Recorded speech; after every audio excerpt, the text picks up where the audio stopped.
Gloria al Señor. Vamos a buscar en la Escritura, en el libro del profeta Isaías, capítulo 1, versículo 13. Isaías capítulo 1, versículo 13. Dice la palabra: No me traigáis más vana ofrenda, el incienso me es abominación. Luna nueva y día de reposo. El convocar asambleas no lo puedo sufrir. Son iniquidad vuestras fiestas solemnes. Vuestras lunas nuevas y vuestras fiestas solemnes las tiene aborrecidas mi alma. Me son gravosas, cansado estoy de soportarlas. Cuando extendáis vuestras manos, yo esconderé de vosotros mis ojos. Asimismo, cuando multipliquéis la oración, yo no oiré. Llenas están de sangre vuestras manos. Señor, te damos gracias en esta noche. Hoy nos humillamos delante de ti, Señor. Gracias por permitirnos estar en tus atrios y permitirnos, Señor, acercarnos a ti, alabarte, Señor. Tu palabra dice que tú habitas en medio de la alabanza de tu pueblo. Háblanos, Señor, con tu palabra en el nombre poderoso de Jesús. Amén. Leamos por acá la Nueva Versión Internacional a ver cómo encontramos. Dice así: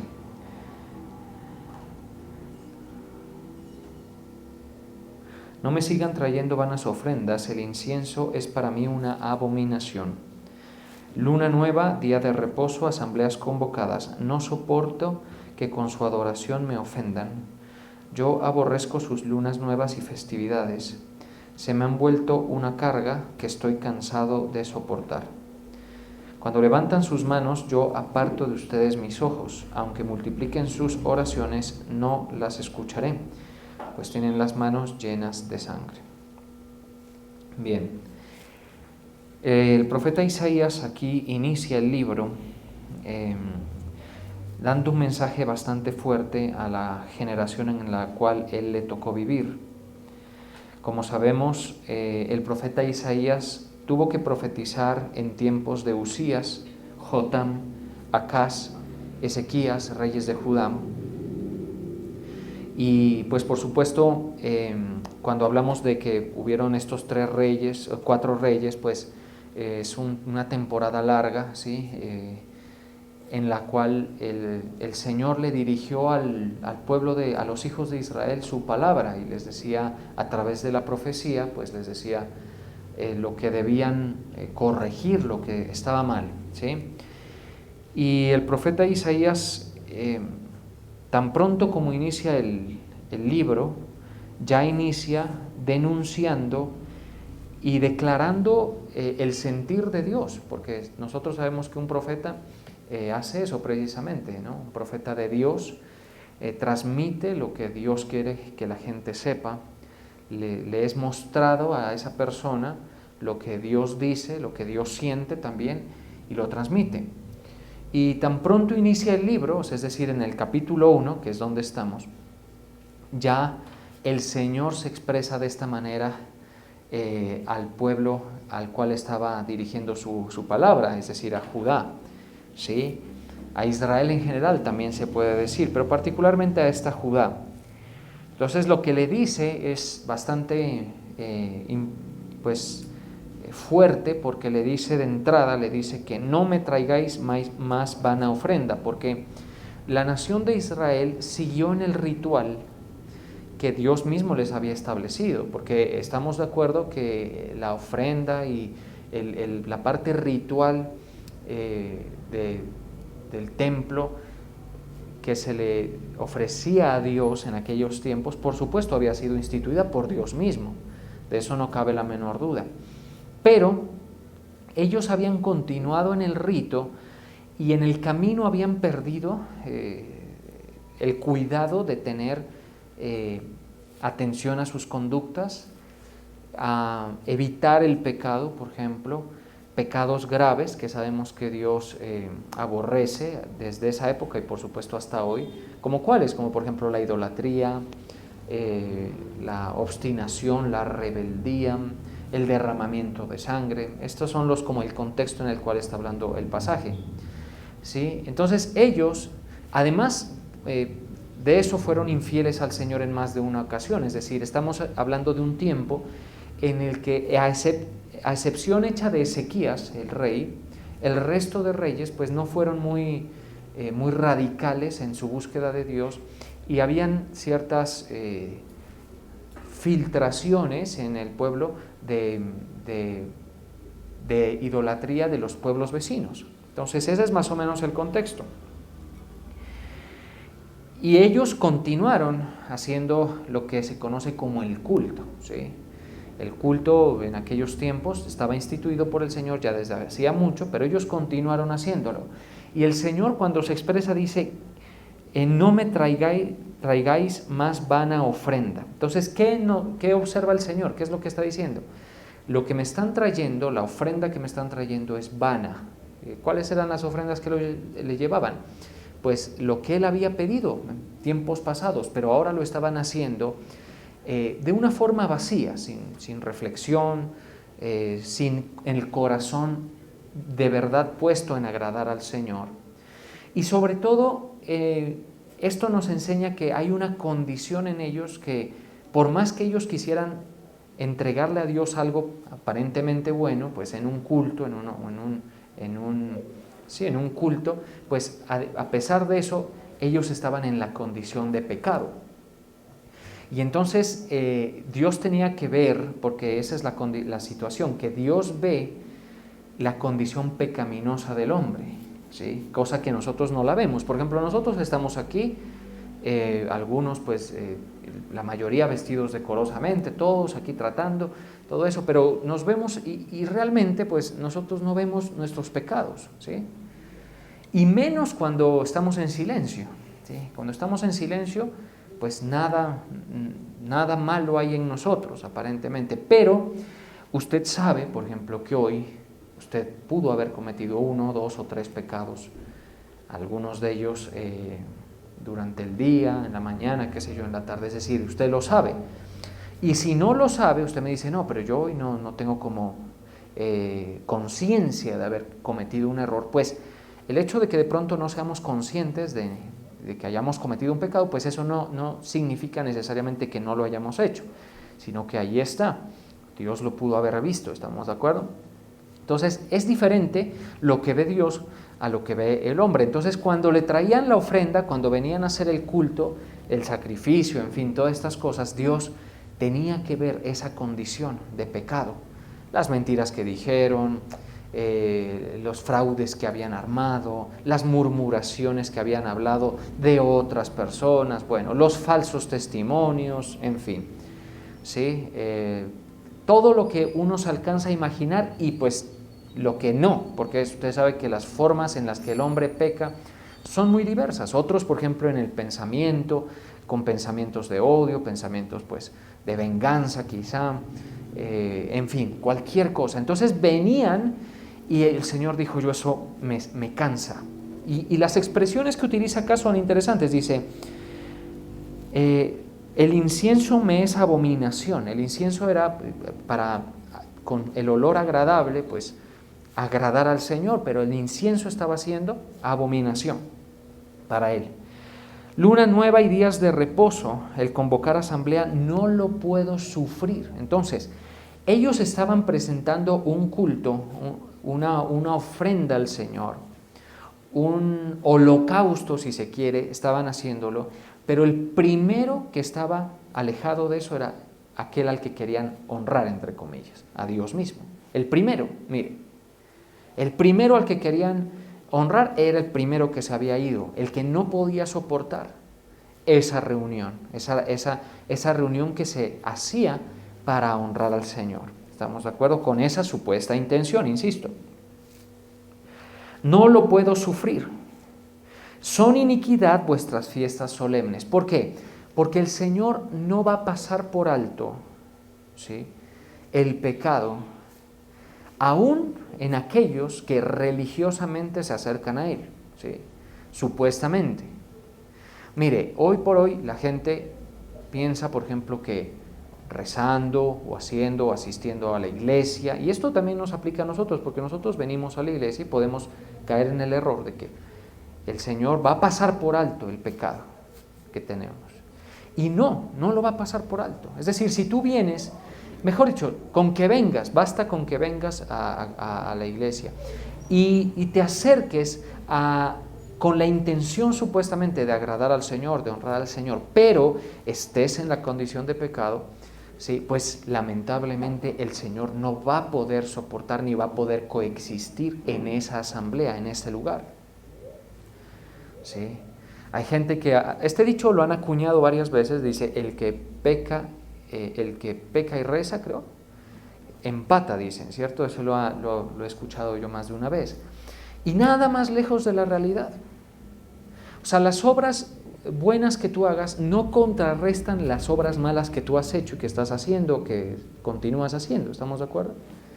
No se puede. El que tiene la santidad, el parámetro moral dentro, que es Dios, cuando lo ve, lo aborrece. Y eso es lo que estaba pasando aquí. Dice que él no podía dice, no las puedo sufrir, no lo puedo sufrir. La asamblea, la reunión, no la puedo sufrir.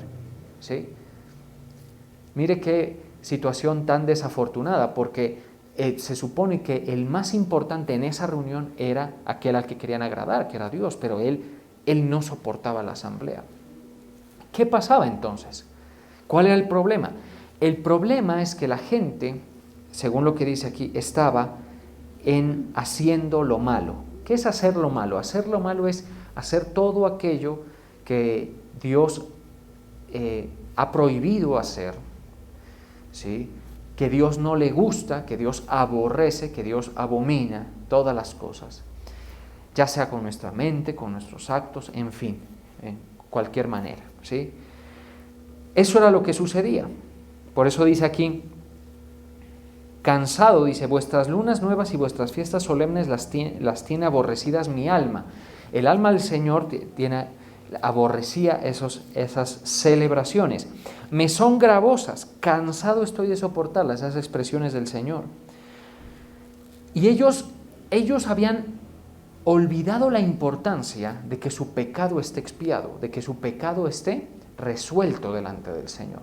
Y no solamente en un sentido en el que, por ejemplo, se derramara sangre para recibir el perdón, porque en el Antiguo Testamento, para quienes no lo sepan, les comento, en el Antiguo Testamento sucedía que para que una persona fuera perdonada debía derramarse la sangre de un animalito, porque son cosas de Dios, son normas de Dios. Sin derramamiento de sangre no hay perdón de pecados, porque no hay justicia.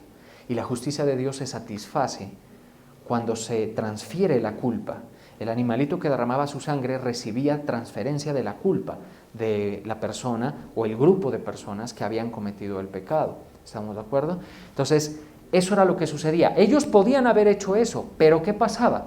Que su corazón, su costumbre, su hábito, su pensar continúa estando inclinado al error, inclinado al pecado, hasta practicándolo. ¿Sí? Porque cuando ya una persona practica algo es constante. ¿Qué significa practicar el pecado? Ser constante en el pecado. Repetirlo una y otra vez. ¿Sí? No evitarlo, no ser esquivo con él, sino practicarlo. ¿Sí? Mucha gente en el mundo está en esa condición, en la práctica del pecado. Entonces, ellos estaban en esa conducta repetitiva, sistemática, de práctica de pecado. Eso se expresa en el versículo 16, en donde dice, lavaos y limpiaos y quitad la iniquidad de vuestras obras de delante de mis ojos, dejad de hacer lo malo. Dejad de hacer lo malo. O sea, el Señor les está diciendo, ustedes tienen que parar de hacer todo eso para que comience a tener sentido su asamblea, su reunión. Tienen que parar de hacer, ¿sí? Entonces ahí estaba el pecador, el que tenía pecados sexuales, el que tenía pecados de vicios, el que tenía homicidios, el que tenía abortos, el que tenía esta infidelidad al Señor con ídolos como Moloch, como Quemos, todos estos de las naciones que circundaban a Israel. Los dioses de Asiria, bueno, para esta época algo de Asiria, algo de Babilonia se había ahí metido, ¿sí? Los que mentían, los que defraudaban, en fin, todos. Dice, dejad de hacer lo malo. Lo que el Señor estaba buscando, o lo que el Señor estaba pidiendo, es un verdadero arrepentimiento, porque cuando usted ve el título que le puso el traductor de la Biblia a esta parte, en la versión Reina Valera, usted va a ver, antes del versículo 10 está el título, ahí usted lee que el título es Llamamiento al arrepentimiento verdadero. Es decir, la gente que se acerca al Señor tiene que tener un arrepentimiento verdadero para ser aceptada por Él. ¿Estamos de acuerdo? Un arrepentimiento que lo lleve a detener su práctica de pecado, ¿sí? Y no entregarse sistemáticamente a la repetición del pecado en cuestión, cualquiera que sea, ¿sí? Ya usted puede estar ahí pensando en cualquiera de los que a usted le cuesta vencer, ¿sí? Cualquiera. Entonces, el Señor dice, los que se acercan tienen que estar en esa condición, ¿sí? En esa condición, que es arrepentidos verdaderamente. Entonces, por eso es que en el Nuevo Testamento el Señor, el primer llamado es arrepentíos y creed en el Evangelio, es decir, que haya un cambio de opinión respecto a la conducta que traíamos, respecto a la conducta que teníamos, respecto a nuestra condición. Ahora, nosotros sabemos, por ejemplo, y aquí ya nos vamos a meter bien profundo en el tema, que nosotros no podemos dejar de pecar, porque según la verdad bíblica, nosotros tenemos una naturaleza, una condición que se conoce como el viejo hombre, ¿sí? Que se ha corrompido, que es nativo de tinieblas y que ha aprendido y está cómodo en practicar lo malo. Así es, por eso nosotros hablamos mal con facilidad, pensamos mal con facilidad y obramos mal con facilidad, con mucha más facilidad que hacer cosas buenas. ¿Estamos de acuerdo? Hacer cosas buenas. Entonces nosotros sabemos que es así. Ahora, ¿qué nos pide el Señor? Porque a esta generación le dice, dejen de hacer lo malo. ¿Será que esto aplica para las generaciones después de que Cristo vino? Murió y resucitó, por supuesto. Después de eso, ¿será que aplica? Pues mire, parece ser que sí, porque el arrepentimiento verdadero implica que usted, tan pronto como es notificado de aquello que a Dios no le gusta, usted lo evite. Usted sabe que eso no es fácil y que usted puede que caiga, pero lo evite. ¿Estamos de acuerdo? Entonces por eso dice, dejad de hacer lo malo y aprended a hacer el bien. O sea, lo que el Señor les estaba diciendo, miren, desmonten los hábitos, los vicios, porque pues hábitos se asocia con algo bueno, ¿no? Los vicios, desmonten lo que está mal, ¿sí? lo que están haciendo que es malo, y aprendan a hacer el bien. Mire, en el 17, aprended a hacer el bien, buscad el juicio, restituid al agraviado. Esto es cuando la gente es injusta, cuando no paga su salario a sus trabajadores a tiempo, cuando es mezquina, cuando esconde, cuando desvía dineros, en fin, o sea, las formas de pecado, las cosas que se hacen sobre la tierra son terribles, en todos los sentidos, desde el punto de vista económico, en todo, ¿sí? En todo. Aquí lo que trato de mostrarles es lo que el Señor quiere. Dice, aprended a hacer el bien, buscad el juicio, restituid al agraviado, hacer justicia al huérfano y amparad a la viuda. O sea, habían cosas que ellos no estaban haciendo que debían hacer, que son obras injustas, ¿sí? Son obras justas que Él quería que hicieran, pero que ellos no estaban haciendo, por injustos, porque son injustos.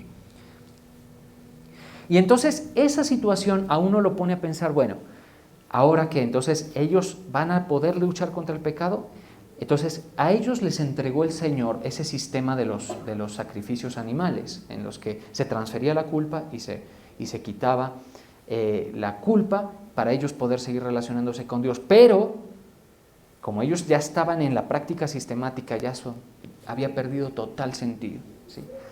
En nuestro caso, mis hermanos, ya sabemos que los animales no, ya sabemos que Jesucristo vino a la tierra con el único y claro propósito de morir echándose el pecado encima suyo y mío, ¿cierto?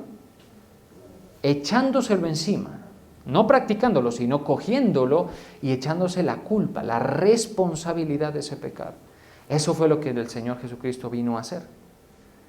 Y murió y derramó su sangre, y a partir de ese momento, ya en nuestro caso, nosotros tenemos el problema del pecado resuelto. Pero para que eso funcione, uno tiene que estar arrepentido. Es decir, ¿qué es? ¿Qué es estar arrepentido? Que uno haya visto, que haya sido consciente, que se haya percibido pecador, que haya percibido el pecado que hay dentro de nosotros. ¿Qué le pasa? Mire, esta es la iglesia, ¿cierto? Esta es una asamblea. Esto que nosotros hacemos se llama culto. Cuando nosotros alabamos al Señor, usted y yo lo alabamos, se supone que es para agradarlo al Señor. Mucha gente que viene a la iglesia no agrada al Señor cuando alaba, sino que le sucede exactamente lo que está aquí descrito, que el Señor casi no puede soportar sus palabras, sus manos levantadas, su ofrenda. Mire qué cosa. ¿Y sabe por qué? Porque esa gente no ha entendido, y pues para eso es esta palabra, para que nosotros lo entendamos y estemos fortalecidos, porque hemos hablado en esto mucho, pero para que fortalezcamos este conocimiento. Esa gente no se percibe pecadora. Entonces ellos se presentan delante de Dios casi con una conciencia limpia, pero sin percibirse pecadores, sin percibirse que están en un error. Entonces, cuando el Señor ve eso, le disgusta, le molesta, por más religiosos que sean. Ahora, se supone que les está hablando a los religiosos, porque los religiosos son los que llevan la ofrenda, son los que llevan, hoy podríamos hablar, los que llevan la limosna, los que van a la iglesia, los que, ¿sí? Vemos ahora, por ejemplo, en nuestra ciudad hay muchas iglesias católicas, cristianas, de todo tinte y perspectiva, digámoslo así, doctrinal, ahí. Y usted ve, por ejemplo, las iglesias católicas tienen gente. Por a la vuelta de mi casa hay una y va la gente allí. Y uno, ¿qué piensa? Pues ahí hay los religiosos. Porque hay otros que no les importa nada, o sea, están en otra cosa, ¿estamos de acuerdo? Están en otras cosas. Ellos nunca se preocupan por buscar nada, entonces esa es otra situación. Pero los que van, los que asisten, los que tienen esa como condición religiosa dentro, piensan que están agradando al Señor. Y no, y aquí quiero ser claro, ni el católico, ni el pentecostal, ni el carismático, ni el evangélico agrada al Señor, si no se ha arrepentido. ¿Estamos de acuerdo? Si no se ha arrepentido. Ahora, por supuesto, estas reuniones, como por ejemplo esta, no tienen el objetivo solamente de agradar al Señor, sino de dar un mensaje para que la gente se arrepienta. Si una persona viene por primera, segunda, tercera, cuarta, quinta vez, puede ser el caso, y pues tiene que pasar el proceso de arrepentirse primero. Pero entonces, ¿de qué me arrepiento? ¿Del pecado que cometí esta mañana? ¿Del de ayer? ¿Del mes pasado? Y si nosotros nos ponemos ahí es donde ha surgido esa doctrina de que tenemos que arrepentirnos de los pecados. No es de eso. Porque tú, por más que hagas lista, no vas a parar de anotar pecados. O sea, si usted y yo tuviéramos completa claridad de todos los pecados que hemos cometido, eso mejor dicho, ¿sí? Pecamos, pensamos mal, hablamos mal, decimos. Otros, pecados contra el cuerpo, pecados contra el prójimo, derramamiento de sangre inocente, como es el caso del aborto, una cosa, la otra, adulterio, fornicación, mejor dicho, de todo, ¿sí? De todo. Entonces no se trata de que nosotros nos fijemos en todo, sino que nosotros vayamos entendiendo por medio de esto que dice aquí, mire, dice, aprended a hacer el bien, buscad el juicio. ¿Buscad qué cosa? El juicio. Por medio de eso uno va entendiendo la condición de pecado que tiene. ¿Sí? Y uno se percibe así. Entonces, cuando viene al Señor, ya no viene a plantearle justicia a Dios, a decirle yo hice esto, aquello, yo no hago estas otras cosas, entonces yo te planteo justicia a ti, porque el Señor no puede soportar un lugar así. ¿Sí? ¿Por qué? Es como decirle a Dios, tú eres mentiroso. Y se los va a comprobar. Primera de Juan 1:8 dice, si decimos que no tenemos pecado, nos engañamos a nosotros mismos y la verdad no está en nosotros. El gran problema, la gente se va a continuar perderse es irse al destino del infierno, se va a continuar perdiendo porque ellos dicen, yo soy, Diosito es bueno, Él no manda a nadie al infierno y yo soy bueno, yo no le echo mal a nadie.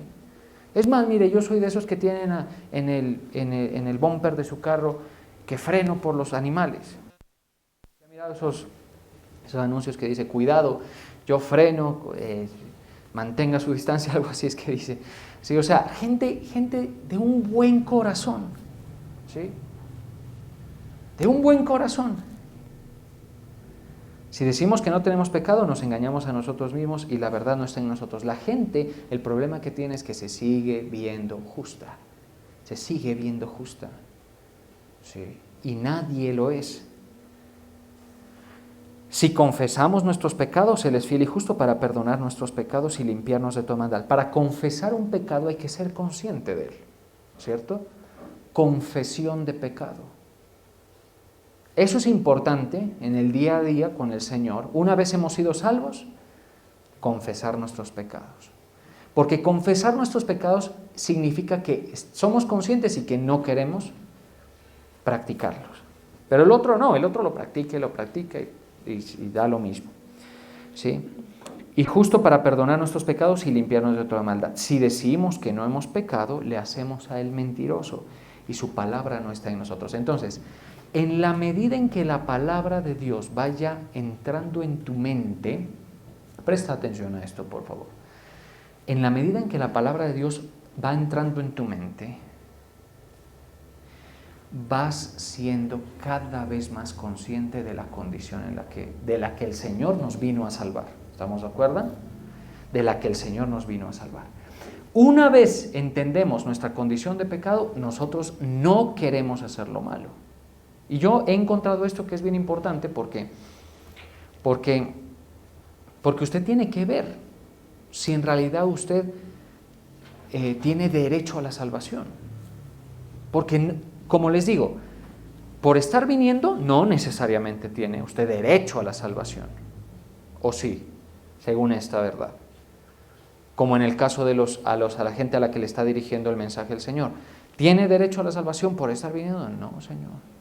Tiene derecho a la salvación cuando usted ha pasado por el proceso de arrepentimiento y junto con eso, porque es al mismo tiempo tiene que darse, ¿sí? Usted tiene que haber creído en el Evangelio. Entonces, eso sí lo vamos a comprobar. Si decimos que no hemos pecado, le hacemos a Él mentiroso y su palabra no está en nosotros. Pero si la palabra está en ti, por eso lo mejor que se puede hacer, mis hermanos, es exponerse a la palabra.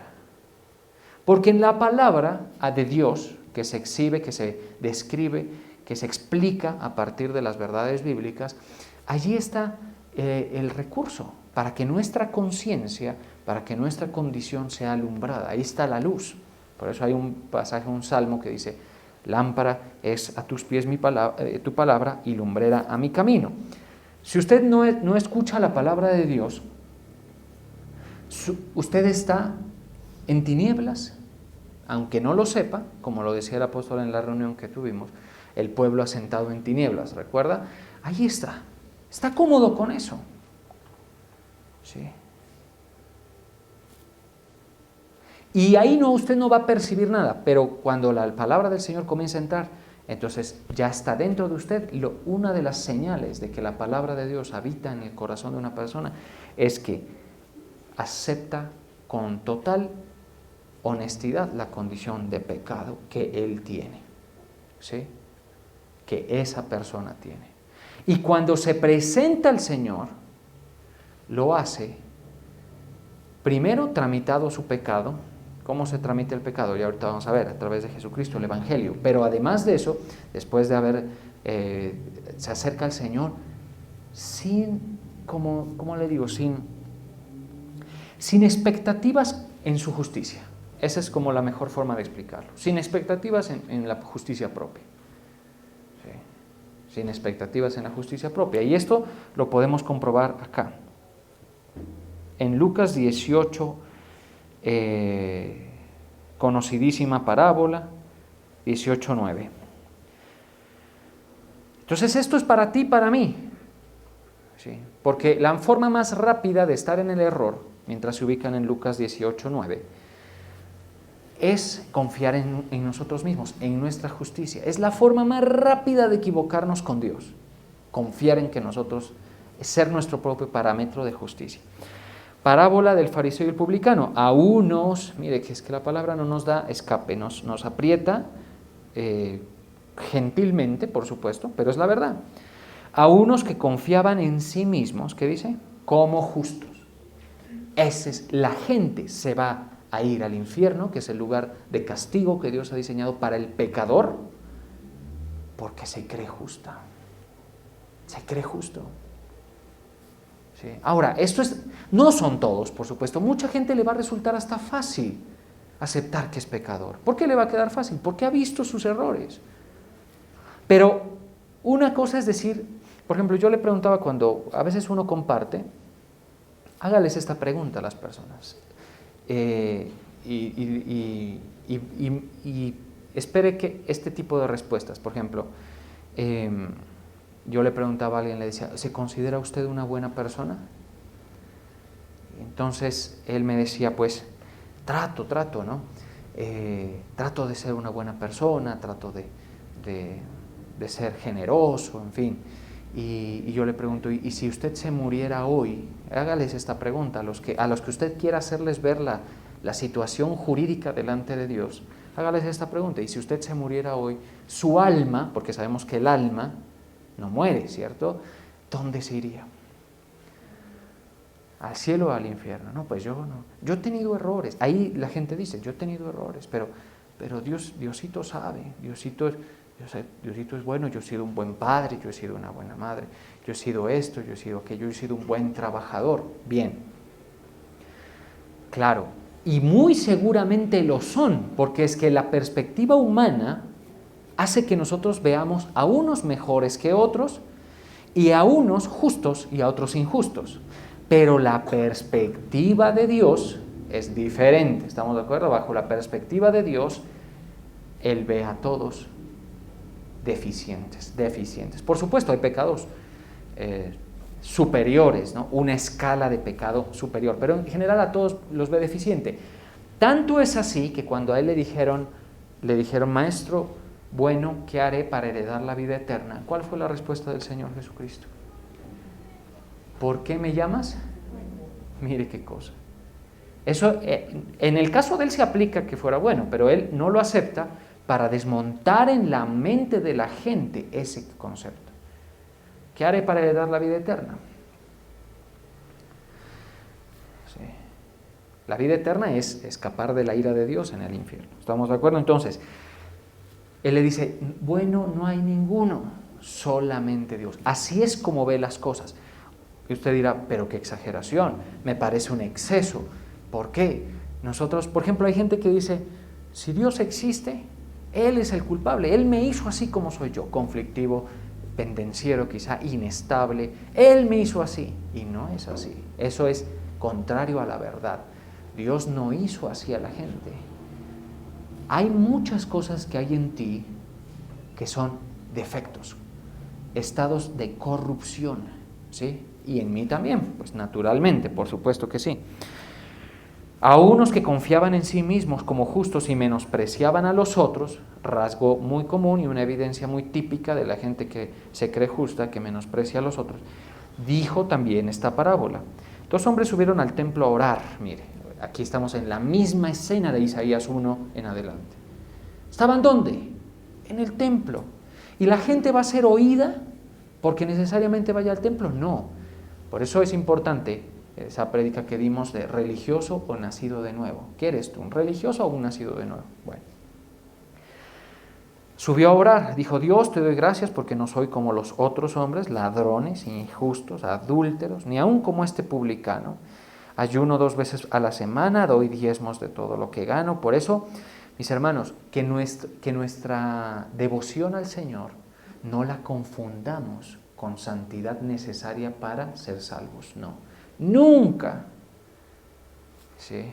Nunca tu devoción al Señor debe ser: tú vas a ser salvo siempre que alguien perfecto se eche la culpa. Ese es Cristo, que se echó la culpa y ya tú y yo estamos libres. ¿Estamos de acuerdo?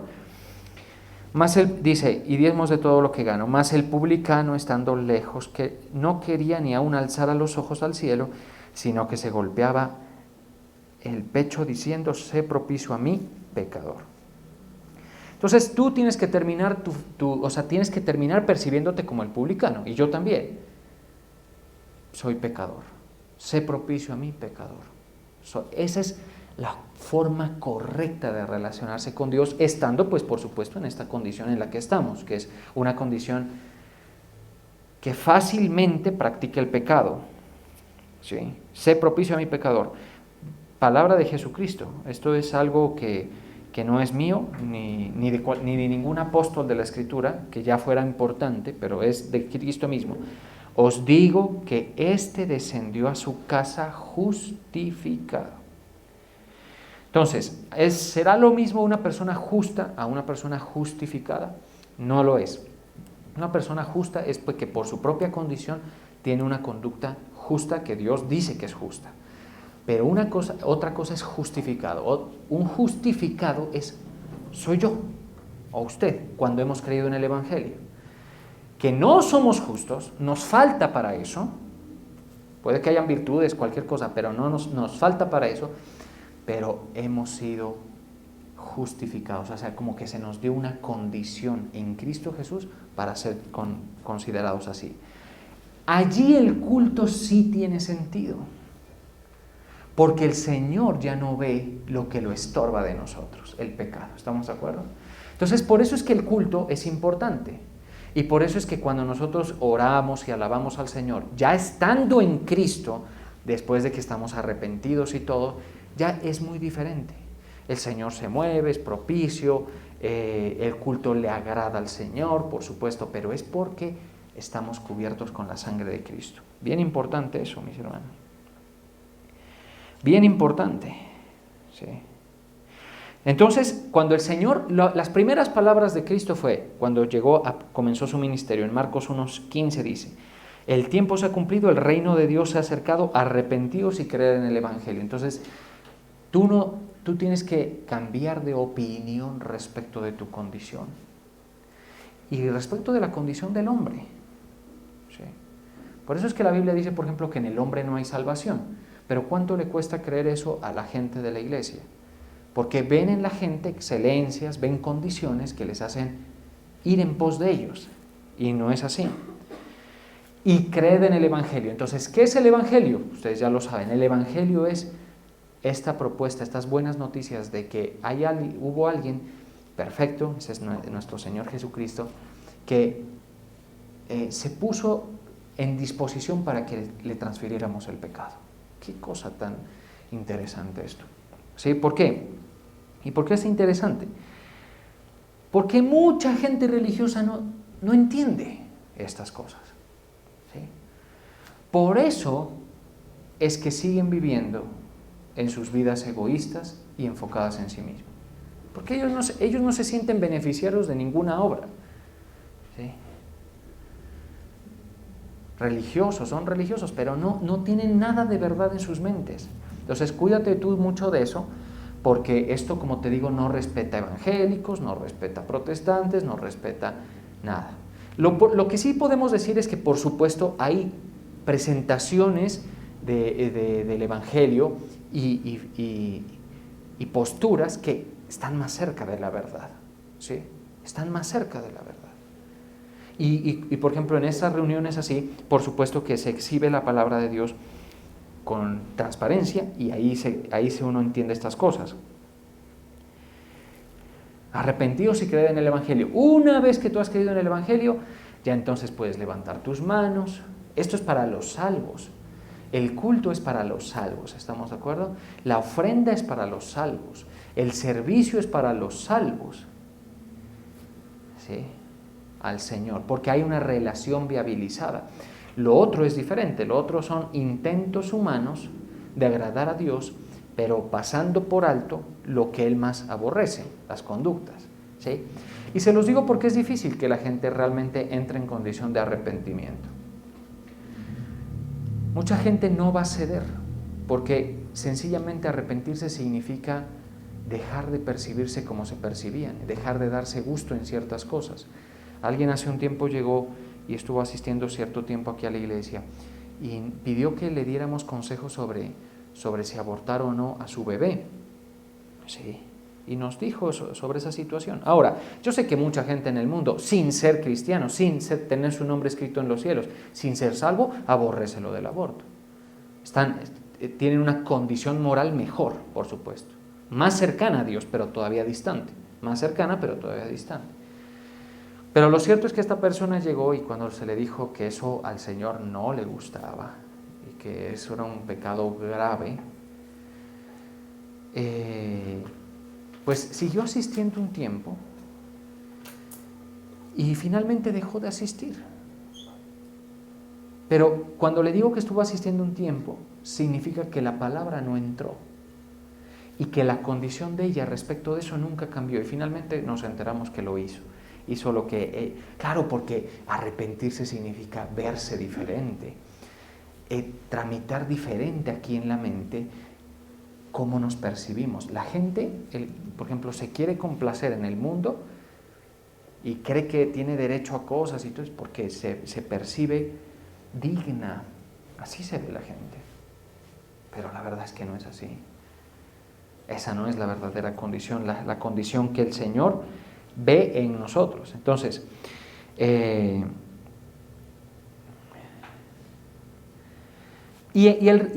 todas las iglesias, mire, esto es una verdad que tenemos que entender, todas las iglesias tienen gente que realmente está salva y otras que no, ¿sí? Todas. ¿Por qué? ¿Por qué muchos no están salvos? Porque la condición de aquí no ha cambiado, no ha cambiado esta condición que les permite percibirse pecadores. ¿Sí? Y hay gente que le pasan años.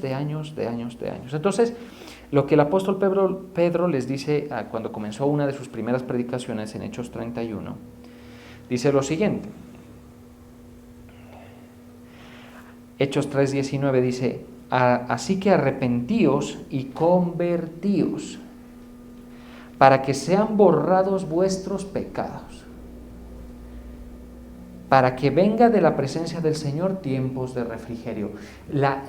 Cuando esto se ha hecho, entonces la relación con el Señor comienza a traer efectos positivos, refrigerio. ¿Sí? ¿Por qué? Porque allí, según esto, cuando viene de la presencia del Señor tiempos de refrigerio, es porque los pecados han sido borrados. ¿Nosotros por qué estamos tranquilos? Porque el Señor cargó nuestros pecados en su cuerpo, sobre el madero, y eso es lo que hace que nosotros ya no nos tengamos que preocupar por ese asunto. ¿Qué ventaja tenemos, verdad?, sobre esta generación a la cual está dirigiendo? Nuestros pecados ya han sido lavados si has creído en el Evangelio. ¿Has creído en el Evangelio? Si ese es el caso, tus pecados han sido lavados. Entonces, ¿qué viene de parte del Señor? Refrigerio.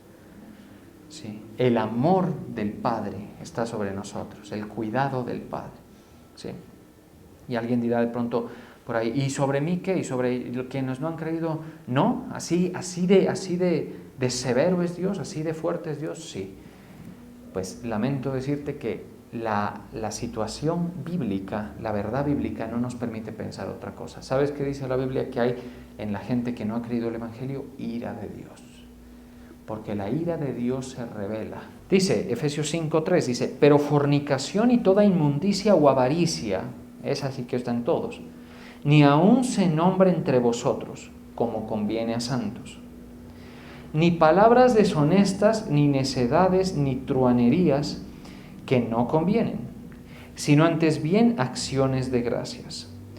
Porque sabéis esto, que ningún fornicario o inmundo o avaro que es idólatra tiene herencia en el reino de Cristo y de Dios. Nadie os engañe con palabras vanas, porque por estas cosas que acabamos de mencionar, viene la ira de Dios sobre los hijos de desobediencia.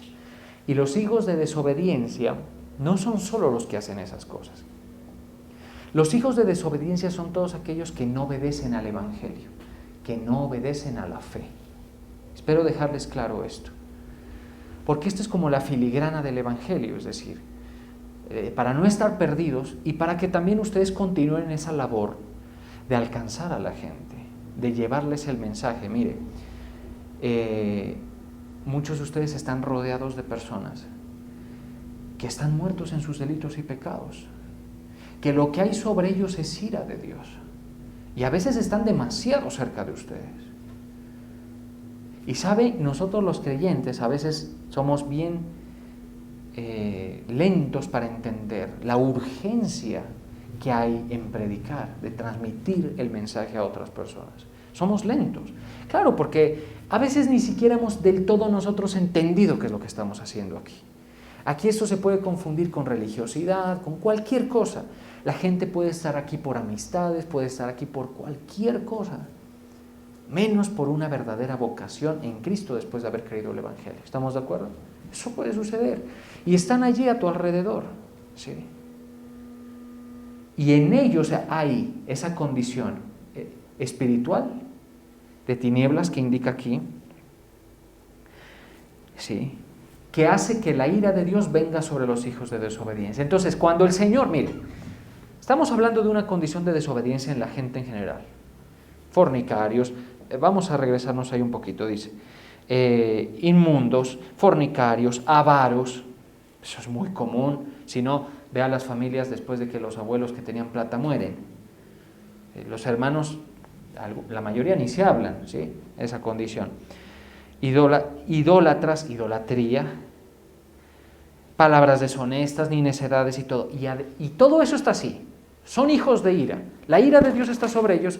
Y cuando tú les hablas el Evangelio, desobedecen. Desobedecen el Evangelio. Entonces son hijos de desobediencia. Vienen desobedeciendo y continúan desobedeciendo. Pero cuando el Evangelio le ha sido presentado a una persona que tiene la fe, que tiene los oídos para esto, entonces cree en el Evangelio, obedece el Evangelio, y el Evangelio te dice arrepiéntete de la condición. ¿Y sabes qué pasa? Vienen tiempos de refrigerio. Ya la enemistad se ha quitado. ¿Estamos de acuerdo? Qué cosa maravillosa esto, mire. Entonces usted tiene que procurar que pues usted esté claro en eso, ¿sí?, y que esa sea lo que nosotros le hablemos a la gente, para que entiendan la condición en la que están, ¿sí? Porque sabéis, bueno, dice, nadie os engañe con palabras vanas, porque por estas cosas viene la ira de Dios sobre los hijos de desobediencia. No seáis pues partícipes con ellos, porque en otro tiempo, es que todos los conceptos bíblicos, hablamos de las tinieblas, mire esto, porque en otro tiempo erais tinieblas, mas ahora sois luz, andad como hijos de luz. ¿Sí? Entonces ya nosotros ya estamos en otra condición. La luz de Cristo nos alumbra y anticipamos lo que está mal, tratamos de evitarlo, vemos nuestra condición y confesamos nuestro pecado. Entonces el Señor no tiene problema con el culto que hacemos, no tiene problema con tu ofrenda, ¿sí? No tiene problema con tus manos alzadas, ni con tus cantos. Pero si es de otra manera, pues según la Escritura, ¿no?, por supuesto, Él no se complace. Dice, vuestras fiestas solemnes, vuestras asambleas, no las puedo sufrir más. Mire, ese es el Dios que se revela en la Escritura, ¿sí? Entonces nosotros siempre estamos en Cristo, estamos tranquilos con el tema de los pecados, pero sí debe haber en nosotros esa percepción de que al Señor, pues, por supuesto, no hay manera de agradarlo, satisfacer su justicia, si no es por la obra de Cristo en nuestras vidas. Vamos a orar.